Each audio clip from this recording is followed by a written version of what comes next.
Today's episode is brought to you by Mazars. SoundCartel.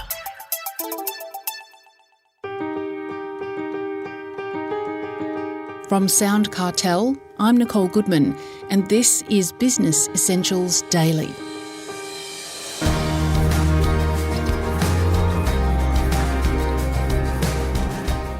Have you been looking for a secret weapon to boost sales?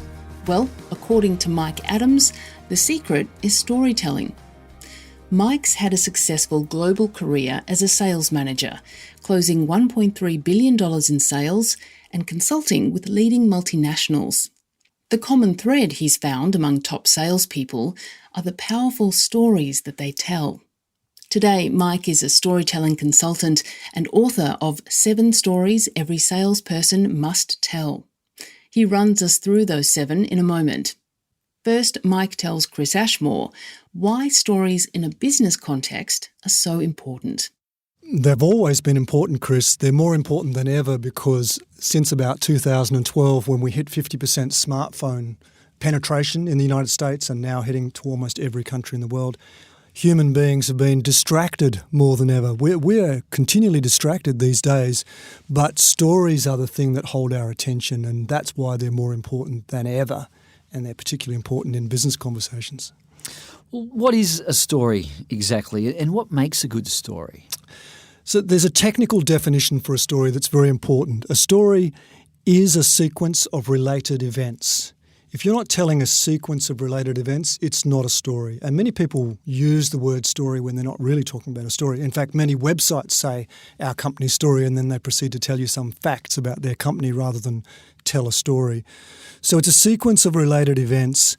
And what makes a good story is a combination of the character that's central to that story, because we're attracted to human characters and what happens to them, and the surprise or unpredictability about what happens to them, what could have gone wrong and didn't, or what did go wrong. So we have a predictive brain. Our neocortex is predicting what's going to happen next. And whenever we can't quite predict, and we know stories are always surprising, whenever we can't quite predict, we pay attention and we try to predict. And that's why stories are so compelling. It's how we actually learn and how we convey information in all of life. Well, let's have a look at some of those types of stories. And you've written a book about it, the 7 Stories Every Salesperson Must Tell. Can you run us through those 7 types? Yeah, the first type of story is really the most important story for anyone in business for your career, and it's your personal story. I would tell that story to pass on some information, and the information would be that I'm an authority, I know what I'm talking about. I'm human, I've had some vulnerabilities and some luck and some good and bad fortune in my life. But most importantly, I tell it to be able to say, well, Chris, enough about me. What about you? How did you get into the podcasting game, And I'm exchanging stories. And this is really the clue for salespeople. We need to be able to get our future customers trusting us, but also sharing with us what life is like for them, how things are in their business. So it's really the story exchange that's the clue, and the personal story is the first part of that. The next stories are stories about what I call key staff, important people in your organisation that your future client will meet and needs to trust. And if you know their story, you can tell a very compelling version and they'll already be persuaded or persuaded to trust them. Your company story is the third. I call these connection stories or hook stories. I use a fishing analogy. So you need to hook your fish and hopefully you're going to land that fish, but the first job is to hook. So the first job is to make a good connection. Can you tell the story about why your company exists, why it didn't fail, how it succeeded, what was the narrative? And again, you can say, and what about your company? How did you guys, or your division, how did you guys set up? So these are stories that help you connect and get across something that otherwise for salespeople is statements of opinion. We're the largest company in this. We're based in Sydney, Melbourne and Adelaide. Just facts that everyone else says that are not very persuasive. Then we get into what I call the heart of being a salesperson, which is persuasion. I need to change your mind from what you were doing in the past to some new course of action. And there's 2 story types. Insight. Insight story is teaching your client how you learnt something about their business, their market, that they would profitably gain business from, or profitably, if they understood it, be able to take advantage of. If you just tell them the insight, you're likely to get pushback because who are you to tell me about my business? I know my business, right? So the insight story is, or the researcher's story is, how did you research that thing and find it out? Can you tell that as a little narrative? The next one, which many people confuse with case studies, is the success story. And that's the journey of someone who succeeded with your products and services. It needs to start with that person. Tell me how they were before they got a problem. How did they meet your company as a guide? What was the plan you gave them? How did they avoid failure? And then how did they achieve success? We also call that the hero's journey, if you like. That's sort of the more complicated sales story. But still, you can tell it in a 2-minute anecdote, and your future client loves it because they're actually experiencing what it's like to be one of your clients before they even buy. And how is that different from a case study? The case study is presented on websites and in white papers by marketing departments, and this is not to denigrate marketing because I'm also a marketing person, but they have a problem. They need to anonymise the story, and they typically put it in 3 parts, which is, here is this terrible situation my client was in, here's us, our company, riding in on a white horse to fix it, and here's how great things are. And the subtext of the case study is, aren't we, the vendor organisation, wonderful? But the subtext of the hero's journey, of the success story that puts your successful client as the hero, the central character, is here's someone like you, Chris, that found a way to succeed with our help, but we're just the guide. We're not the hero of that story. And that's much more compelling. That's a much more interesting story for your future client. The last 2 stories are stories that help close the deal. Those are value stories and the sales manager teaching story.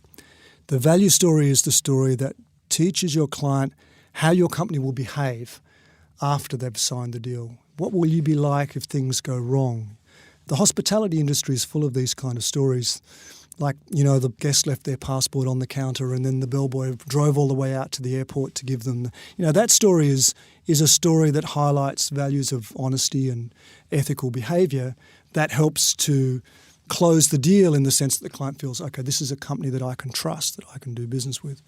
I work for a big German industrial conglomerate, Siemens, and that company is full of those kind of stories, which are, delivering on promise types of stories, and they're very compelling. The teaching story is the final story, the 7th story, and it's teaching your client how to make a difficult decision, particularly if they're spending a lot of money with you. There'll be a stakeholder meeting and there'll be people there that you won't meet, but you need to arm your sponsor with ways to teach them how to get around typical decision-making problems, such as difficult people on the stakeholder group, or failure to appreciate the cost of delay, things like that. So you can teach your client how to buy and you can teach them how to sell with these stories. If storytelling is so advantageous for salespeople, why don't they use it more often? Or are they? Are you seeing that they're using them? Or Yeah, that's a great question. And stories are kind of invisible. We tell them every day and we don't really probably twig, that was a story versus that was just opinion or facts. We maybe don't notice, so they're not that obvious. So that's the first thing. But the very best salespeople and the very best business leaders, they use stories all the time, often completely unconsciously. So just making them aware, you've just told 5 stories and maybe you could have allowed some space for your client to tell one back, because people can overtell stories. We definitely want to get into that exchange to make it really powerful. And how does a salesperson or anyone in business get better at storytelling? Is it just practice? Yeah. If you practice with your colleagues, particularly things like personal story, because most people think that their story is not that interesting, but it is interesting to someone who hasn't met you. But if you practice with a colleague and share that backwards and forwards, you can get better at that quite quickly. And also, if sales teams could implement a practice in their weekly, fortnightly, monthly sales meetings of doing a bit of story sharing so that the new people can start to hear those stories and they can critique each other and go, oh, wow, if you told it that way, it'd be better. That's a really good way for sales teams to get better at this and to spread that across their team. I also encourage them to have a story library to start. Just short videos on an iPhone, video someone telling the story, 2 minutes, upload it to your intranet, and then the new salespeople can listen to it. You can put a nice catchy name to the story and some tags, and then people can start remembering them and learning from them as they go. That was story consultant Mike Adams.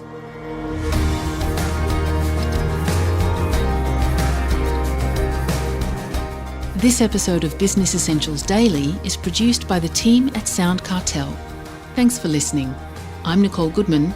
We'll bring you more Be Daily tomorrow. Follow @BE Daily Podcast across social media and head to bedaily.com.au for more from the Business Essentials Daily podcast. SoundCartel. This episode was brought to you by Mazars. To find out more, visit mazars.com.au. That's mazars.com.au.